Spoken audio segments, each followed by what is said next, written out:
In today's video tutorial, I'm going to walk you through how to change featured products on Shopify. As you can see, I'm currently on my Shopify homepage.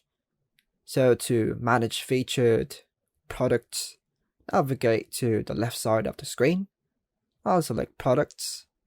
From the drop-down menu, click on collections and choose your desired featured collection. On this page, under the products section, I have the option to edit the products included in my featured collection. To remove a product, simply click on the X icon. I can also toggle the product's active status. Additionally, I can add different products from my store.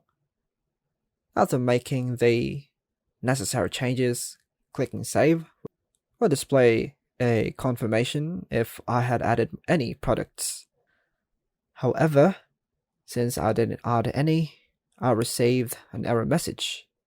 This process demonstrates how to modify the featured products on your Shopify store.